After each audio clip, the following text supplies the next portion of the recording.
Hello guys, welcome to the Suranjavi classes. So आज हम start करने वाले हैं कॉस्ट अकाउंटिंग सेमेस्टर 4 का यूनिट 1 यानी कि यूनिट कोस्टिंग। अब सबसे पहले हम बात करते हैं कि ये जो यूनिट कोस्टिंग का आपका जो चैप्टर है फर्स्ट, उसमें हमें क्या करना है। तो ये जो चैप्टर है उसमें ना आपको सबसे पहले एक कोस्ट शीट जो है वो बनानी पड़ेगी। यानी कि आप सभी को पता है कि कोस्ट जो है वो कितने टाइप्स के होते हैं, दो टाइप के। एक होते हैं डायरेक्ट कोस्ट और एक होते हैं इनडायरेक्ट कोस्ट।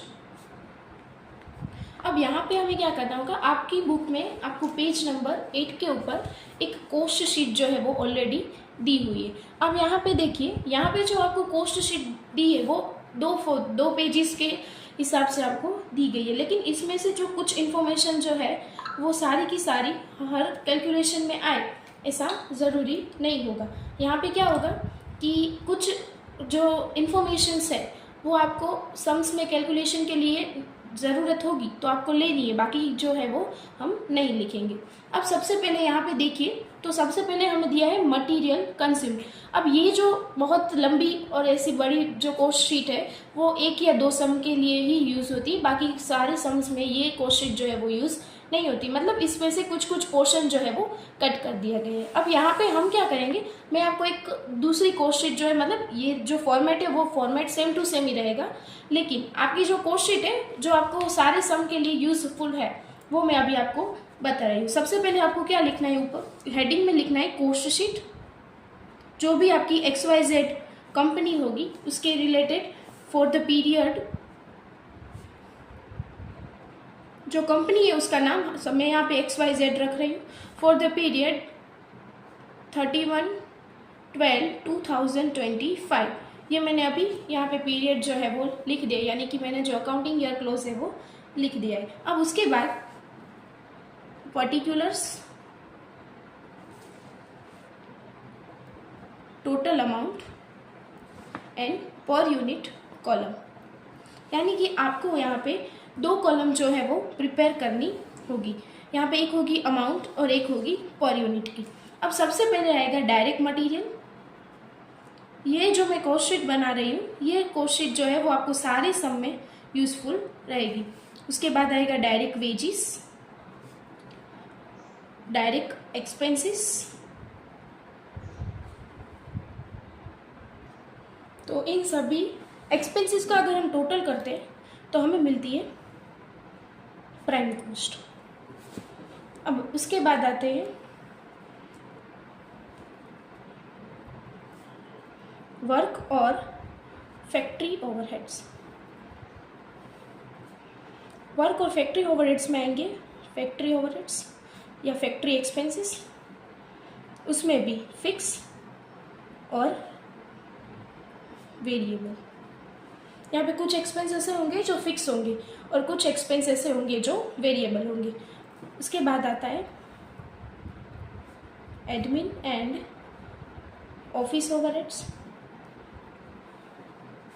उसमें एडमिन के रिलेटेड जो भी एक्सपेंस है वो और ऑफिस के रिलेटेड जो भी एक्सपेंसेस होंगे वो इस हेड के अंदर आएंगे। उसमें भी फिक्स और वेरिएबल हो सकता है।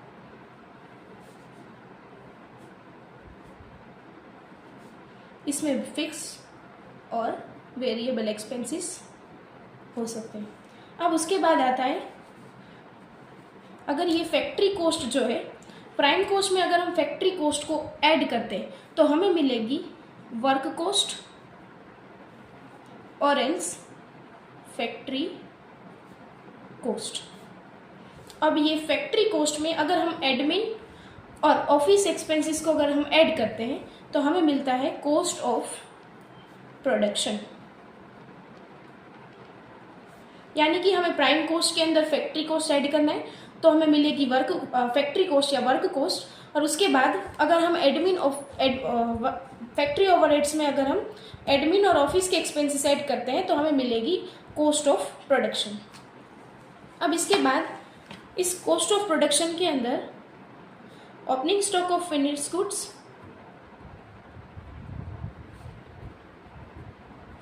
Minus closing stock of finished goods. यानी कि ओपनिंग और क्लोजिंग अगर आपको गुड्स की दी होगी तो हमें यहाँ पे लिखनी है। और उसके बाद कॉस्ट ऑफ गुड्स सोल्ड,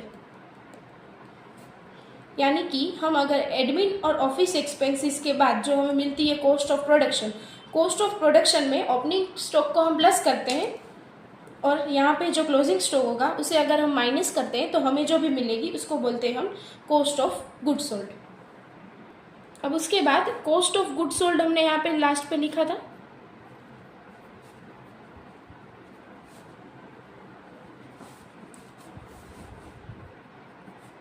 उसके बाद आएगा सेलिंग एंड डिस्ट्रीब्यूशन ओवरहेड्स, ये हमारा फर्स्ट हेड था।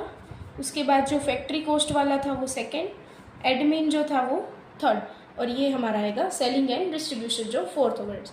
इसके अंदर जो भी सेलिंग और डिस्ट्रीब्यूशन के रिलेटेड जो भी एक्सपेंसेस है वो हम यहाँ पे लिखेंगे। उसमें भी फिक्स और वेरिएबल जो एक्सपेंस है वो हमें अलग से शो करने होंगे। उसके बाद इसमें एक कमीशन भी आ सकता है।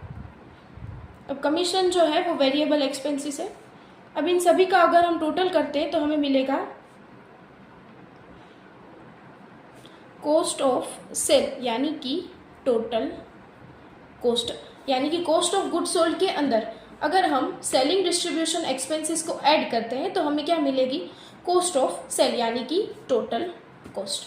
अब ये टोटल कॉस्ट के अंदर हम प्रॉफिट ऐड करेंगे और उसके बाद जो मिलेगा वो हमें क्या होगा, सेल्स। यानी कि इस तरह से हमें पूरी की पूरी कॉस्ट शीट जो है वो प्रिपेयर करनी होगी। ये कॉस्ट शीट और ये कॉस्ट शीट जो है वो सारे के सारे सम में सेम ही रहेगी। एक या दो सम है जिसमें आपको जो पेज नंबर 8 और 9 के ऊपर जो भी कॉस्ट शीट दी गई है, 8 और 9 के ऊपर जो कॉस्ट शीट है वो एक या दो सम के लिए ये पूरी की पूरी डिटेल्स लिखनी होती है।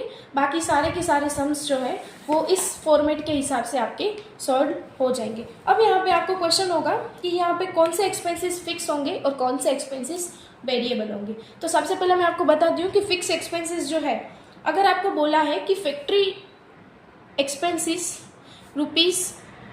₹50,000, यानी कि 50,000 के फैक्ट्री एक्सपेंसेस दिए गए और उसमें से बोलते हैं कि 20% जो है वो फिक्स है और बाकी के जो एक्सपेंसेस है रिमेनिंग वो होंगे वेरिएबल। यानी कि आपको क्या करना है, यानी कि 50,000 के 20% अगर आप करते हैं तो आपको क्या मिलेगा, 10,000। तो ये 10,000 हमारे फिक्स एक्सपेंसेस हुए और वेरिएबल कितने हुए, 40,000 एक्सपेंसेस। यानी कि आपको क्या करना होगा, क्लासिफिकेशन जो है वो करना होगा। कभी कभी आपको क्या दिया होगा कि पर यूनिट की कॉलम के हिसाब से दिया होगा, तो आपको क्या करना है कि हमारा जो भी प्रोडक्शन, अगर हमारा 10,000 प्रोडक्शन है उसमें से हम वो सारा का सारा प्रोडक्शन को हम 10,000 प्रोडक्शन को 10,000 में ही सेल कर रहे हैं तो हमारा जो है क्लोजिंग स्टॉक कुछ भी नहीं आएगा। अदरवाइज हमारा जो भी क्लोजिंग स्टॉक है अगर बुक में दिया गया है या फिर आपको कोई भी इन्फॉर्मेशन के सम में दिया है तो फिर आपको यहाँ पे लिखना होगा। अब जैसे मैंने ये फैक्ट्री का बताया वैसे सेलिंग का हो सकता है, एडमिन एंड ऑफिस एक्सपेंसेस जो है वो भी हो सकते हैं। अब यहाँ पे आप देखिए कि ये जो direct material, direct wages and direct expenses, अब आपको सम में क्या दिया होगा, दो कॉस्ट शीट जो है आपको बनानी होगी। सबसे पहला क्या करना है, आपको एक P&L दिया होगा। P&L के हिसाब से आपको एक कॉस्ट शीट बनानी है। उसके बाद उसमें कुछ चेंजेस होंगे, यानी कि एडजस्टमेंट। उस एडजस्टमेंट के बाद जो भी नई कॉस्ट शीट जो है वो भी आपको प्रिपेयर करनी होगी। यानी कि अगर मैंने ये कॉस्ट शीट एक बार प्रिपेयर की है तो ये जो है मेरी फर्स्ट ईयर की कॉस्ट शीट हो जाएगी और उसके बाद कुछ एडजस्टमेंट जो है वो आपको नीचे एडिशनल इन्फॉर्मेशन के तौर पे दिए होंगे, तो उसके हिसाब से जो भी कैलकुलेशन है उसकी जो वर्किंग नोट्स है वो भी आपको बनानी है और उसके बाद हमारी नई कॉस्ट शीट जो है वो प्रिपेयर होगी। तो आज मैंने आप सभी को ये फॉर्मेट जो है वो कैसा है, ये फॉर्मेट के हिसाब से अगर आप सम सॉल्व करते हो तो आपका सम जो है वो इजी से हो जाएगा। वो पूरा का पूरा फॉर्मेट याद रखने की आपको कोई ज़रूरत नहीं पड़ेगी। तो हम नेक्स्ट सेशन में हम क्या करेंगे कि एक सम्स जो है वो हम सॉल्व करेंगे। अभी आज के लिए हम यहाँ पे स्टॉप करते हैं और अगर नेक्स्ट सेशन में हम नए सम के साथ मिलेंगे। Thank you so much everyone.